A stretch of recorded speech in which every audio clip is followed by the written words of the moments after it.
told me that. She had dark, greasy hair that fell to her shoulders and a perfectly white center part.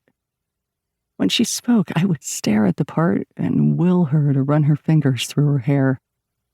She never did. After staying at the lab each day as long as physically possible, I walked the 12 blocks back to the sprawling, decrepit house where I lived with most of Emet's intramural rugby team. The room I'd rented was up in the attic, half the price of anywhere else I'd found, with a single narrow window and sloping ceilings I crashed into once or twice each day. Up there with me was a curly-haired rugby boy named Graham, who had a new injury each time I saw him. A split lip, ragged stitches beneath one eye, a wrist so swollen it hurt me to look at. He seemed too delicate for such a violent sport. But I knew violence was not proportional to mass, latent as it was, and something as small as an atom. He'd grown up in northern Montana, close to where my great-aunt lived. This, along with his immediate and unflagging belief that my job at the lab meant I was a genius, created a warmth between us. We slipped into a strange domestic orbit in spite of our utter lack of similarity, in spite of my boyfriend, Caleb, who was working at a startup across the country, and the rugby boy's girlfriend, Kay, whom I'd met briefly when she helped him move into the house. She'd worn cowboy boots and a flannel, had the sort of walk that made boys whistle. Measured against her, I found myself lacking. This made it more satisfying when the rugby boy ignored her calls so we could finish dinner. Our intimacy was not physical, or was no more physical than the way our shoulders tilted together as we watched terrible movies on the couch late at night, or the way he sometimes fell asleep with his head resting against my thigh. Our intimacy was two children playing house. The way he paid for our groceries with cash he'd stockpiled in his sock drawer from selling weed, waving off my gestures of refusal, though in reality I was perpetually a paycheck away from overdrawing my bank account. The way he had water boiling on the stove in the attic's tiny kitchen when I got home from the lab.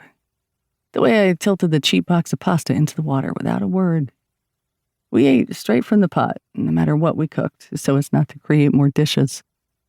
Our intimacy was forks occasionally clinking into one another, flecks of pasta sauce staining our skin and clothes. It was, above all else, the mutual willingness to see only the best in one another. "It's a shame you don't want kids, Raffi," he said to me once, as if my DNA were so valuable that not passing it on was some kind of loss for the world. I'd gotten the job at the lab by pretending I'd worked through all my difficulties with physics, a lie I still hovered on the edge of believing.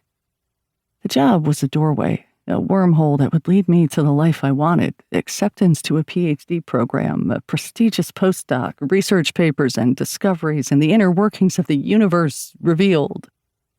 I'd emailed the professor who ran the lab during my last year of college and begged him to take a chance on me. True, my transcript was unimpressive, but what I lacked in pedigree and proof, I tried to make up for in conviction. "Dear Professor," I wrote, then listed all the extra math courses I'd taken to give myself the necessary background for rigorous research. This, I told him, was what I wanted to do with my life, and I would put in whatever work was necessary. Even in spaces less public than emails, even in the dark corners of my brain that admitted no visitors, I held entirely to this rhetoric. Some part of me must have known that my conviction was a construction that had no capacity for flex. That unlike a skyscraper built to sway with the wind, any gust at all would be enough to cause collapse.